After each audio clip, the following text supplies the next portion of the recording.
امام شافعی رحمۃ اللہ علیہ کا واقعہ علامہ ابن کثیر رحمۃ اللہ علیہ نے ذکر کیا کہ امام شافعی رحمۃ اللہ علیہ سے کسی نے پوچھا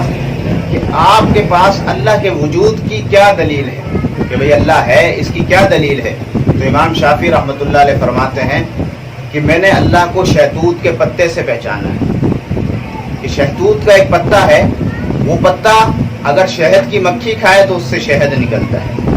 وہ پتا اگر ہرنی کھائے تو اس سے کستوری پیدا ہوتی ہے، وہی پتا اگر گائے اور بکریاں کھائیں تو اس سے مینگنیاں نکلتی ہیں، وہی پتا اگر ریشم کا کیڑا کھائے تو اس سے ریشم نکلتا ہے۔ تو پتا ایک ہے لیکن مختلف جانوروں کے کھانے سے، مختلف کیڑوں کے کھانے سے مختلف چیزوں کا بننا، یہ اللہ کی قدرت پر دلیل ہے، یہ اللہ کے ہونے پر دلیل ہے۔ اور تیسرا واقعہ امام احمد بن حنبل رحمۃ اللہ علیہ کا ذکر کیا کہ امام احمد بن حنبل رحمۃ اللہ علیہ سے کسی نے پوچھا کہ اللہ کے وجود پر آپ کے پاس کیا دلیل ہے؟ تو امام احمد بن حنبل رحمۃ اللہ علیہ نے فرمایا کہ ایک مضبوط قلعہ ہے، ایک قلعہ ہے، اوپر سے وہ جو ہے چاندی کا رنگ ہے اور اندر سے وہ سونے کا رنگ ہوا ہے، اور اچانک سے جو ہے وہ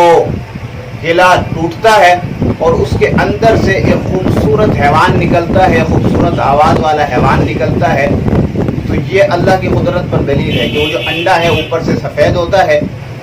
اور اندر سے پیلا زردی ہوتی ہے، اور اس میں ہوا کا کوئی ذریعہ نہیں ہے، نہ کوئی دروازہ ہے، نہ کوئی کھڑکی ہے، لیکن پھر بھی اللہ رب العالمین اس میں سے ایک خوبصورت چوزا نکالتے ہیں جو خوبصورت آواز نکالتا ہے۔ تو اس چوزے کو اس بند انڈے میں کس نے زندہ رکھا؟ یہ اللہ رب العالمین کی ذات ہے۔